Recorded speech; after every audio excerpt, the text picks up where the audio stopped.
Are you experiencing any sync issues between HubSpot and Salesforce because your state and country values just don't match what Salesforce is looking for? Or are you having trouble segmenting your database utilizing job title because you have a bunch of unstructured data that you can't actually map to any personas? If this is you, we've got you covered. We are going to be adding data normalization to our lead management system today. So let's dive in. Now, the first thing is when I started to explore this video, I started to build out data normalization the way that I would have traditionally done it in another marketing automation platform. Having a bunch of if-then branches to be able to indicate which state or which country should be normalized to. I'm just going to show you for one moment what we ended up coming up with. As we zoom out, we can see here in this video, it became a massive workflow. What we are seeing, if we just zoom in, we are seeing that this is just for the United States. So we had a branch for United States, and then it broke down into Alabama, Alaska, Kansas. And so literally each of these branches is looking for if the state region had the abbreviation for Iowa, we would normalize it into Iowa, and then we would go down to the next one. But you run out of actual branches that you can use. So it became a cascading branch workflow. And let me tell you, it is not the way that we want to go about doing this. So after some investigation, we have a much better solution that we're going to be providing for you today that I'm very excited about. So rather than creating something as massive as this, what we are going to be doing is utilizing a combination of calculated fields as well as branch logic in our workflows to be able to support our data normalization. So what we're going to do is we are going to start this process by setting our lead management status field, which we have done in previous videos, to indicate where we are at in the lead management process. So what we can see here, data normalization has started. I love to set these values because as you start to troubleshoot, if you ever identify any issues, you can see where it is in the process, even through your field history tracking, which is really helpful. First thing that we're going to do is we want to branch out and identify our countries. And our countries are then going to support the states or territories within those countries. So for the sake of this exercise, we have it broken up for United States, Canada, and the United Kingdom. And then it will be rest of the world will be handled maybe a little bit differently. But this can branch out to as many supported countries as you need to support. First of all, taking a look at United States, there's going to be two ways that somebody can fall into this branch. First thing is if their country region is equal to United States, we want them to fall into this because then it's also going to allow us to normalize their state value. So even if it's accurate, we want it to still fall here.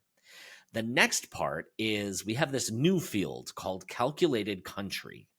And if calculated country is equal to United States, and the country region is not equal to United States, we know that we want to clean this data up. So let's take a look at what that calculated field is doing for us.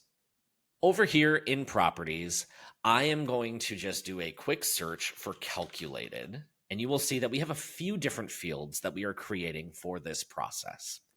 Here we have calculated country.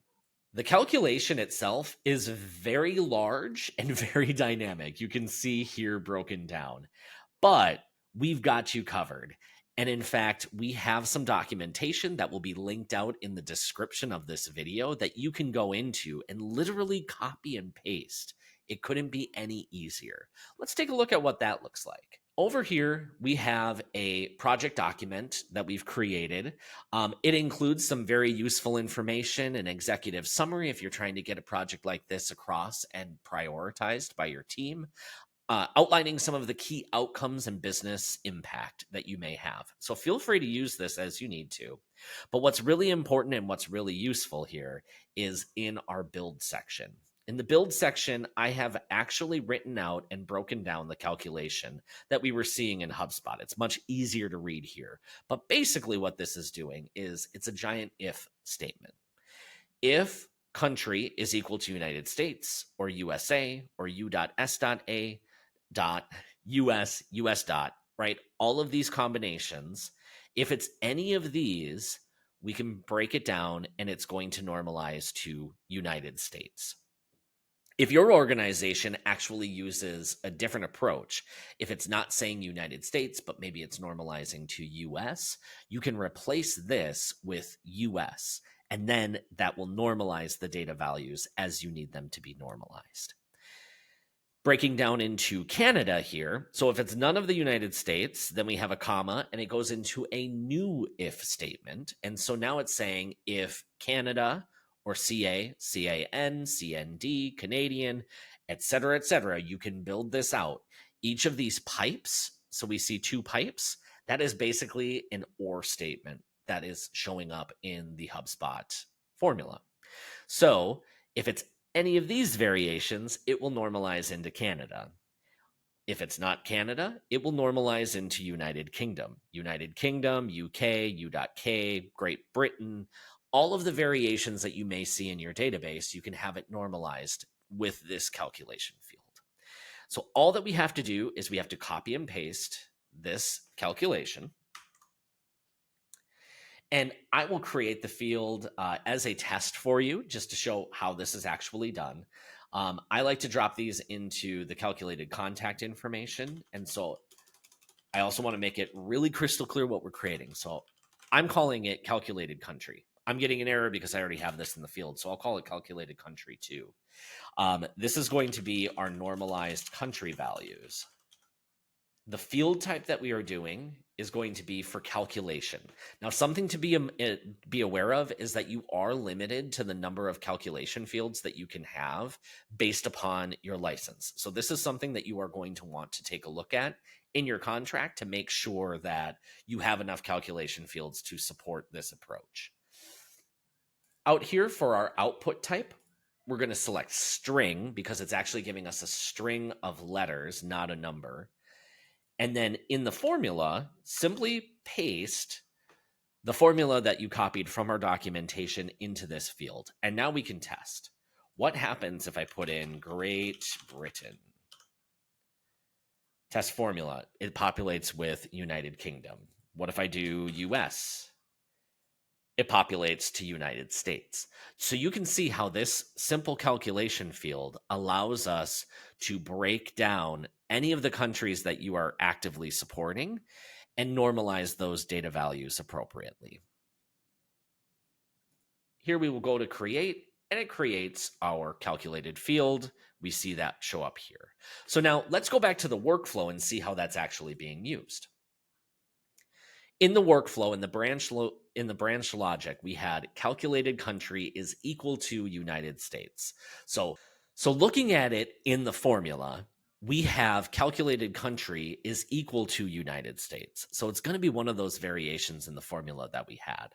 But the country region is not equal to United States. So, for example, the country region is going to be equal to US.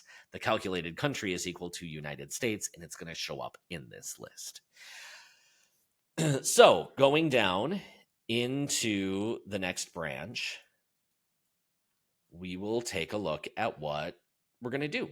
So the first thing that we're going to do is we are just going to check if the country is already set up as the United States, we can skip the normalization because it's already accurate in what we're expecting. If you are, for example, using abbreviations for country, you would want to update this logic to actually show country region is equal to US instead of United States. So you will need to modify this for your specific instance, but it gives you a good framework to operate off of. The requires normalization branch is going to be our fallback. And now what we're going to do is we're going to copy the calculated country into the country region field. Very useful. You could write this out to say, set data value to United States. The reason why we have it this way is that if we ever needed to change this in the future and it's no longer going to be United States, it's going to be US, you wouldn't have to update this step. That was the thought process there. It's also very helpful in the next step around state, which you'll see. So the next step is to take a look at state. First thing that we have with state is we are going to break down and we are going to say if state value is equal to any of our state values that are legit, we don't have to do anything with those. So we can just skip that step. However, if any of the states do not fill into this, we are going to copy the calculated state field into the state region. So what is our calculated state field? Let's go back to the documentation and we will see here we have two options. If you're using full state names for United States, for example, you can use this column, column A. If you are using abbreviations for your states, you can use this column, column B. So oftentimes, if you're doing something like a list upload, you might get a list upload that has abbreviations, but your CRM is expecting to have full names. So that is why we have this normalization here. If the state is Alabama or AL, Alabama, we can populate this. If we get AK, we're going to populate Alaska. If we get AZ, we're going to get Arizona. Now, if I want to go in and modify this formula, let me show you how you would do that. Because right now we have it broken out by just the 2-digit IDs or the 2-digit abbreviations. But if there are common misspellings of states, you may need to be able to account for that as well. So, for example, I'm based out of Minnesota. I bet you would have never guessed that, don't you know? But what we have in Minnesota is we may have people who are misspelling Minnesota with one N instead of two N's. So let's see how we would actually go about modifying this. Very similar to what we have for the country normalization, we are going to just make a slight modification to this, and we are going to add space, pipe, and then down on the next line, let's copy our formula here. So we want to grab property states equals, and instead of Minnesota, let's add this to Minnesota with the misspelling of the state name. So we'll even see that we get a error. What we're going to do is we're going to copy this formula and bring that in. And I will just demo this with the current calculated state field that I have. So we'll remove this, paste it down. We'll see that we currently have no issues with the formula. And then let's just test Minnesota. If I type in MN, test formula produces Minnesota. If I type in Minnesota, we'll see that it still gives us Minnesota correctly. So this can be modified based upon the data that's in your database. My recommendation is to download all of the records that you have in your HubSpot and then see which ones are currently broken and include that in this calculated field. Very simple to modify, especially now that the baseline is created for you. You will notice here that we've also included the Canadian states because that is a part of our normalization efforts in this specific example. So after we have normalized the country and the state, we are now going to proceed to the next level, which is normalizing all the way over here, normalizing our job title into level and function. Before I go about doing that, let me just show you how we are doing this for Canada. So calculated field is Canada.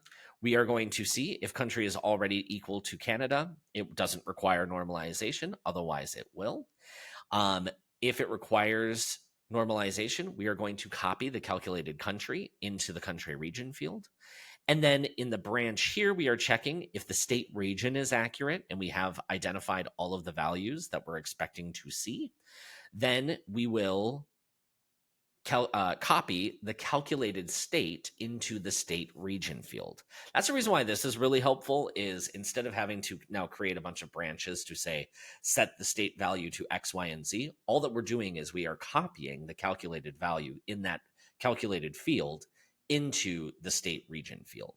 So that's going to work similar to the United States as well. United Kingdom is going to be a little bit different for us. There is a lot of states and a lot of regions to worry about. And in fact, in the instance that we were experimenting with, it was 221 variations, and I did not want to create that. So you can see here where we might make some slight modifications, just depending on what you need from the business.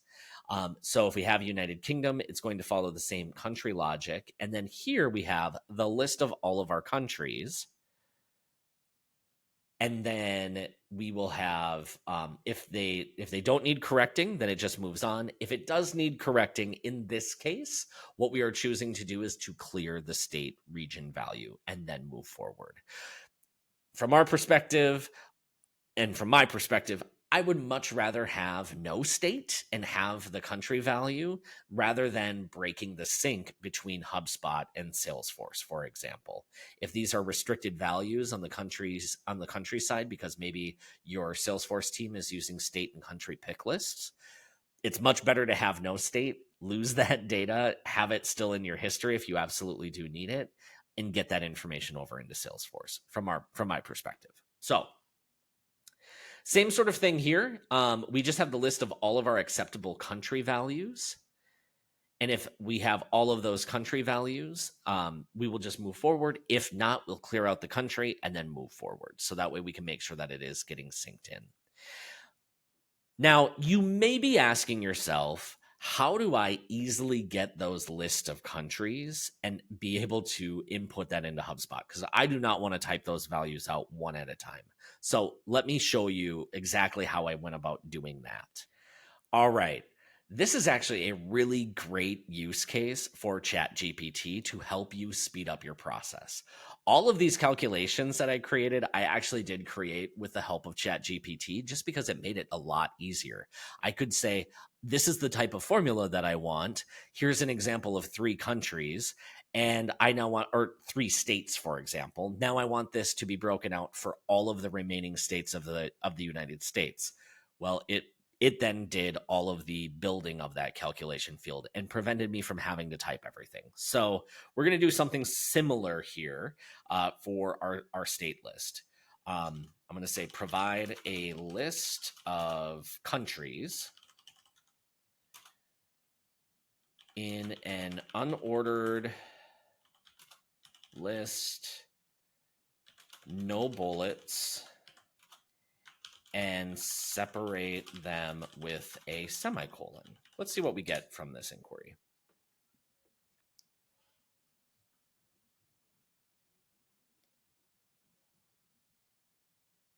All right. So let's say that this is what we get in HubSpot.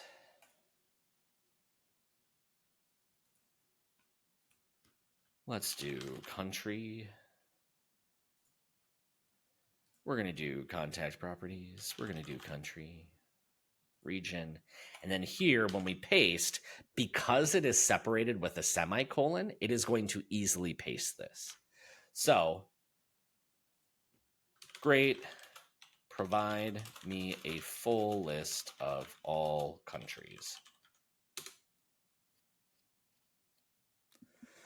And now here, you will see that it is just going to get you the full list of countries in a semicolon separated list, making it incredibly easy for you to copy from here into HubSpot and create some of those branching locations.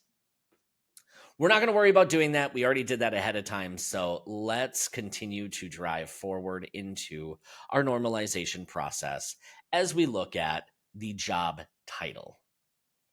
So now that we have all of our country data and all of our state data populated, we're going to take a look in our next video on normalizing our job title into job function and job level, which is going to allow us to improve our segmentation across the board. See you on the next video.